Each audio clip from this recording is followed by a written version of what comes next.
सभी हलबा बांधव भगिनी और मेरे सारे हलबा कम्युनिटी के मित्रों को एडवोकेट शैलेश नारनवरे का सप्रेम नमस्कार।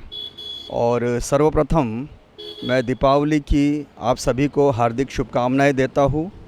दीपावली में सभी दीप जलाते हैं। एक दीप हाईकोर्ट में भी जला हुआ है और उसी दीप के प्रकाश का कैसे जो है हलबा कम्युनिटी को फ़ायदा होगा, इस बारे में जो है मैं आप सबको कुछ सूचनाएं इंफॉर्मेशन देना चाहूँगा। हाल ही में 8 नवंबर को माननीय उच्च न्यायालय ने एक ऐसा जजमेंट दिया है कि जिसके आधार पर एक आशा की किरण हलबा कम्युनिटी के लिए हो सकती है। और वो जजमेंट जो है इतना इम्पोर्टेंट है कि आज तक के जो है उस पॉइंट पर कोई जजमेंट आया नहीं। तो हाई कोर्ट ने ऐसा क्या निर्णय दिया कि जिसके बेसिस पर स्क्रूटनी कमेटी पर बाइंडिंग है डायरेक्शन कि उन्होंने वो करना ही चाहिए, वो मैंडेटरी है प्रोसीजर। तो ये केस है मोतीराम मोहाडीकर जी, जो एक सामाजिक कार्यकर्ता है और बहुत ही प्रसिद्ध जो है एक नेता भी है। और मुझे ऐसा लगता है कि उनके ये संघर्ष की कहानी है जो मैं 2 शब्दों में व्यक्त करना चाहता हूँ। इन्होंने वैलिडिटी के लिए स्क्रूटनी कमेटी के सामने प्रपोज़ल रखा कि इनके फादर 1949 का एक हलबा का डॉक्यूमेंट है, उसके बेसिस पर इन्हें वैलिडिटी मिलनी चाहिए, ऐसी रिक्वेस्ट कमेटी को किया। और साथ ही साथ जो है ऐसी 2 एप्लीकेशन किया जो रूल 12 सब रूल 2 के अनुसार स्क्रूटनी कमेटी ने अगर पुलिस विजिलेंस सेल की तरफ अगर रेफ़र करते हैं इंक्वायरी के लिए, तो उन्होंने स्पेसिफिक क्रूशियल और कोजेंट रीजन देना चाहिए, कारण देना चाहिए। और अगर वो कारण नहीं देते हैं कि वो डॉक्यूमेंट्री एविडेंस जो हम सबमिट करते हैं कमेटी के सामने, अगर वो डॉक्यूमेंट्री एविडेंस के आधार पर वो सेटिस्फाइड अगर नहीं होते हैं, तो उन्हें कारण देना पड़ता है कि क्यों सेटिस्फाइड नहीं है, समाधान क्यों नहीं होने उस डॉक्यूमेंट के बारे में। तो वो बिना रीज़न दिए, बिना कारण दिए वो दक्षता पथक को रेफ़र नहीं कर सकते, फॉरवर्ड नहीं कर सकते इंक्वायरी के लिए केस। ऐसा मैंडेटरी प्रोसीजर है रूल 12 सब रूल 2। अब रूल 12 सब रूल 2 पर एक बहुत ही रिसेंट जजमेंट सुप्रीम कोर्ट का आया हुआ है। महाराष्ट्र आदिवासी ठाकुर जमात संरक्षण मंडल, ये अभी जो है 23 का जजमेंट है। और ये जजमेंट में क्लियर कट सुप्रीम कोर्ट ने ये बोला है कि स्क्रूटनी कमेटी अगर पुलिस विजिलेंस सेल की तरफ केस फॉरवर्ड करना चाहती है इंक्वायरी इन्वेस्टिगेशन के लिए, तो उन्होंने रीज़न देना चाहिए कि क्यों फॉरवर्ड करना चाहते हैं, क्यों वो जो डॉक्यूमेंट सबमिट हुए हैं क्यों उससे सेटिस्फाइड नहीं है। तो सुप्रीम कोर्ट ने इसको बहुत ही मैंडेटरी और बाइंडिंग जो है करार दिया है और स्क्रूटनी कमेटी को वो फॉलो करना ही पड़ेगा। आज तक क्या ऐसा हुआ नहीं है कि स्क्रूटनी कमेटी ने पुलिस विजिलेंस सेल की तरफ फॉरवर्ड किया इंक्वायरी और रीज़न दिया हो। रीज़न नहीं देती थी, वो प्रोसीजर को फॉलो नहीं करती थी। और जहाँ तक मुझे एक जनरलाइजेशन स्टेटमेंट मैं यहाँ करना चाहूँगा कि रूल 12 में एक प्रोसीजर दी हुई है मैंडेटरी, और वो मैंडेटरी प्रोसीजर बहुत बार ऐसा होता है कि स्क्रूटनी कमेटी फॉलो नहीं करती और हाई कोर्ट फिर केस रिमांड बैक करता है। तो अननेसेसरी हाई कोर्ट पर बर्डन आता है पेंडेंसी ऑफ केसेस का। तो अगर स्क्रूटनी कमेटी रूल्स को अगर फॉलो करे, प्रोविज़न्स को अगर फॉलो करे, तो बहुत सारे पेंडिंग केसेस जो है यहाँ पर हाई कोर्ट में नहीं आएगी। और फिर वो जो कहते हैं कि justice delay is justice denied, फिर बहुत समय लगता है यहाँ पर निर्णय लेने में कोर्ट को। तो एक तो काम ये हुआ है कि हाई कोर्ट ने 8 नवंबर को स्क्रूटनी कमेटी को ये मैंडेटरी डायरेक्शन दिया है कि आपको रूल 12 सब रूल 2 फॉलो करना ही पड़ेगा। और मोतीराम मोहाडीकर जी की जो एप्लीकेशन है एक 22/4/2022 की और एक 12/5/2022 की, ऐसी 2 एप्लीकेशंस है। तो एक 12(2) पर है और एक सेक्शन 9 पर है कि एविडेंस लेने का भी जो है इनको अधिकार है, ऑफिसर्स को, रिसर्च ऑफिसर्स को, पुलिस ऑफिसर्स को, और जो भी जिसको भी हेडमास्टर हो या जो भी हो, उनको क्रॉस एग्ज़ामिन करने का भी अधिकार सेक्शन 9 के अनुसार इनको है। तो सेक्शन 9 के तहत भी इन्होंने 22 अप्रैल 2022 को कमेटी को एप्लीकेशन की थी, तो स्क्रूटनी कमेटी ने जो है उसको भी कंसिडर नहीं किया। तो पहली बार जब इन्होंने हाई कोर्ट में पिटीशन डाली तो हाई कोर्ट ने कमेटी के सामने आप एप्लीकेशन करो ऐसा डायरेक्शन दिया था। तो इन्होंने 2 एप्लीकेशन किए, जो 12(2) पर और सेक्शन 9 पर एविडेंस के लिए।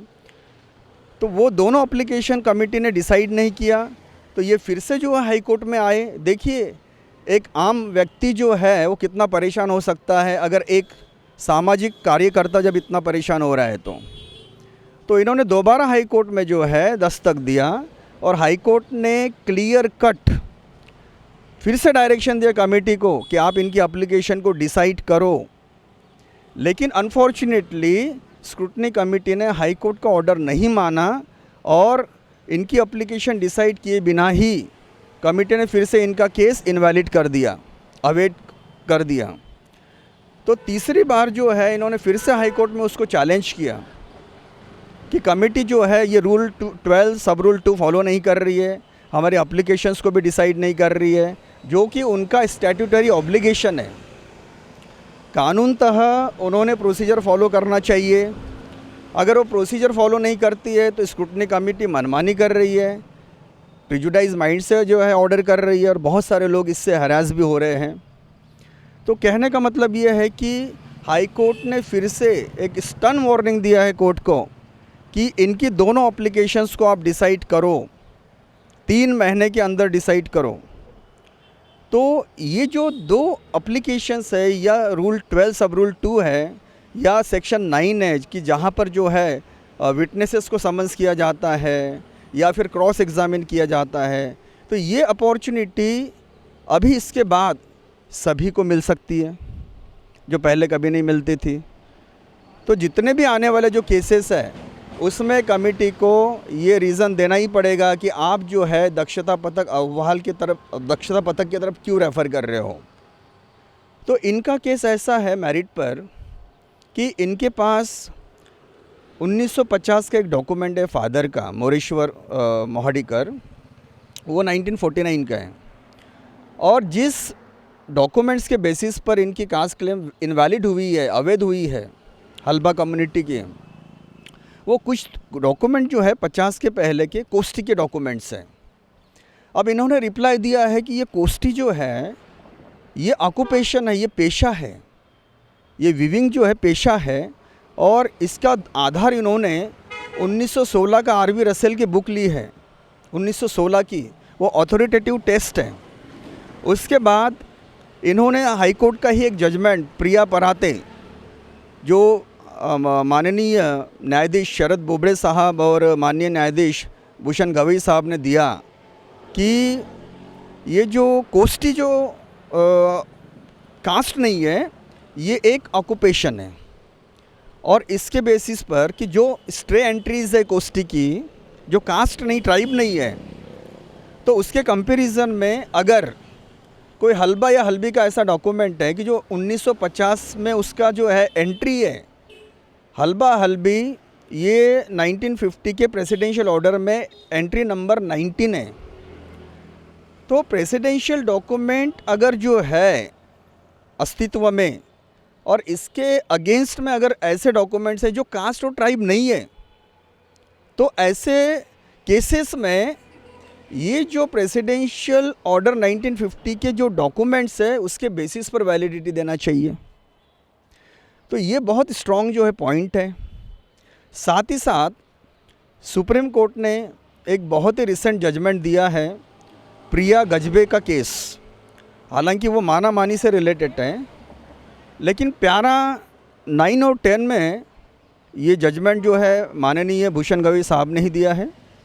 और इसमें एक पॉइंट जो है बहुत ही इम्पॉर्टेंट है जो मैं आप सबके सामने पेश करना चाहूँगा, और आप जब भी कमेटी के सामने जाएं तो ये पॉइंट आप ज़रूर जो है रेस करें या अपने रिप्लाई में ये पॉइंट्स लें कि उन्होंने ये कहा कि अगर माना एंट्री नंबर 18 में शेड्यूल ट्राइब है और मानी, माने, कुनबी, माने वगैरह ये अगर ये जो है कास्ट नहीं है तो आप इस पर जो है रिलाई नहीं कर सकते, कमेटी इस पर जो है रिलाई नहीं कर सकती और इनवैलिड नहीं कर सकती। तो ये डॉक्यूमेंट की जो एविडेंशियरी वैल्यू है, प्रोबेटिव एविडेंशियरी वैल्यू कम हो जाती है, लूज़ हो जाती है in the comparison of those documents कि जो कॉन्स्टिट्यूशनल जो ऑर्डर है 1950 का उसमें दिखाते हैं कि ये शेड्यूल ट्राइब है। तो हल्बा जो है वो शेड्यूल ट्राइब है, कोस्टी जो है 1950 में शेड्यूल ट्राइब नहीं है। तो जब शेड्यूल ट्राइब नहीं है तो वो जो है ऑक्यूपेशन है, तो ऑक्यूपेशन वाले जो डॉक्यूमेंट्स है उसके बेसिस पर ये इनवैलिड नहीं कर सकते। ये बहुत ही इम्पोर्टेंट पॉइंट सामने आया है। और हाल ही में माननीय हाई कोर्ट ने बहुत ही सुंदर एक जजमेंट दिया है परसराम नांदुरकर के केस में, और उन्होंने जो है ये पॉइंट आउट किया है कि जो रजिस्ट्रेशन एक्ट होता है 1901 का या सेंट्रल गवर्नमेंट का या फिर महाराष्ट्र का 1961 का, तो जो अथॉरिटीज़ है उस समय वो कास्ट नहीं लिखते थे, ऑक्यूपेशन लिखते थे।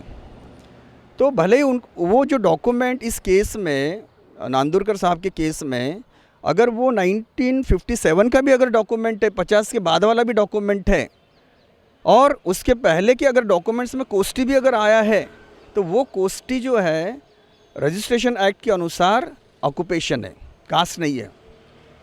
तो इसके बेसिस पर माननीय हाई कोर्ट ने हल्बा कम्युनिटी के व्यक्ति को वैलिडिटी दी, सारे बेनिफिट्स दिए हैं। और इसी तरह का एक जजमेंट था अश्विन पराते, तो जिसमें 50 के बाद वाले डॉक्यूमेंट्स है लेकिन कोई भी डॉक्यूमेंट्स अगेंस्ट में नहीं है, तो भी वैलिडिटी मिली, क्योंकि कमिटी ये बोलती है कि नहीं 50 के पहले के ही डॉक्यूमेंट हमको चाहिए, अदरवाइज़ हम जो है आपकी केस कंसिडर नहीं करेंगे। तो ऐसे बहुत सारे जजमेंट्स है, महेश लाड और भी जो जजमेंट्स है वो ये कहते हैं कि ये ज़रूरी नहीं है कि 50 के पहले के ही डॉक्यूमेंट्स कमेटी के सामने आप जो है सबमिट करो तो ही आपको जो आपकी केस वेरीफाई होगी या आपको वैलिडिटी मिलेगी। तो दोस्तों ये कहने का तात्पर्य मेरा ये है कि अभी कोर्ट ने जो लीगल पर्सपेक्टिव दिया है, सुप्रीम कोर्ट ने और हाई कोर्ट ने, तो इससे जो है हल्बा कम्युनिटी की आशा जो है बहुत बढ़ गई है। और जिसको प्रूव करने के लिए सारे लीडर्स अभी तक इतने कोशिश कर रहे थे कि ये ऑक्यूपेशन है, प्रोफेशन है, कोस्टी, और वो प्रूव नहीं कर पाए, तो ये जो दो जजमेंट्स है सुप्रीम कोर्ट के और हाई कोर्ट का एक जजमेंट जो है, ये परसराम नांदुरकर का जजमेंट, अश्विन पराते का जजमेंट और प्रिया गजबे का जजमेंट और महाराष्ट्र आदिवासी ठाकुर संरक्षण जमात का जो जजमेंट है, ये इन्होंने जो है लीगल पर्सपेक्टिव जो है सोच ही बदल दी। तो अभी मुझे ऐसा लगता है कि मोतीराम मोहाडीकर की जो केस है, अभी हाई कोर्ट के मैंडेटरी डायरेक्शन से कमेटी को जो है वो डिसाइड करना पड़ेगा, और कमेटी को जो है 12(2) पर और सेक्शन 9 पर जो है वो एविडेंस जो है रिकॉर्ड करना पड़ेगा या फिर रीज़न देना पड़ेगा। तो ये जो है ये रिमार्केबल जजमेंट हाई कोर्ट ने दिया है 8 नवंबर को। तो मुझे आशा है कि ऐसे ही जो छोटी छोटी आशा की जो किरणें जो है या दिए जो जल रहे हैं, तो हम चाहते हैं कि जो एक बहुत बड़ा इशू हल्बा कम्युनिटी के लिए 1950 से अभी तक जो है चल रहा है संघर्ष में, कि हमें जो है शेड्यूल ट्राइब की फैसिलिटीज़ दी जाए, बेनिफिट्स दी जाए, और कोस्टी भी अगर एंट्री है तो भी हम हल्बा है, इस तरह से जो है ये डिक्लेरेशन मिलना चाहिए। क्योंकि हल्बा, हल्बी और कोस्टी ये जो है ये डिफरेंट नहीं है, कोस्टी ऑक्यूपेशन है।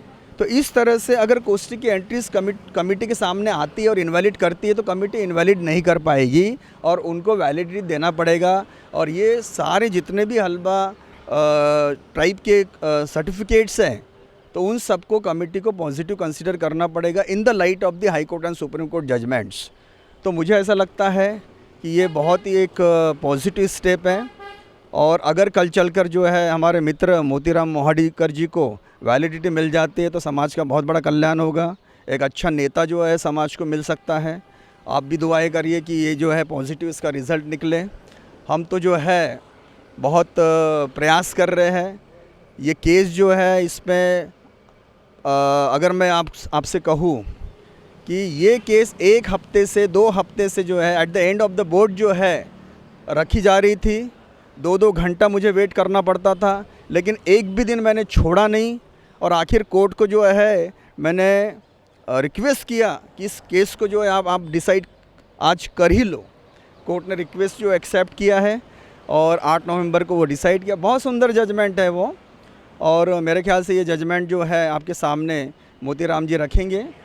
तो इन्हीं शब्दों के साथ में मैं फिर एक बार जो है दिवाली की आप सबको शुभकामनाएं देता हूँ, और ये आशा करता हूँ कि हलबा कम्युनिटी के जो प्रॉब्लम्स हैं, एक तो नौकरी का प्रॉब्लम महाराष्ट्र गवर्नमेंट के माध्यम से अधिसंख्या के माध्यम से सॉल्व हुआ है, रिटायरल बेनिफिट का प्रॉब्लम सॉल्व हुआ है, लेकिन अभी कम्युनिटी का जो है एक स्टेटस मिलना चाहिए शेड्यूल ट्राइब का, ये प्रॉब्लम सॉल्व होना चाहिए। तो इन्हीं अपेक्षाओं के साथ में आप सबको जो है मैं फिर एक बार जो शुभकामनाएं देता हूँ। नमस्कार, जय भीम।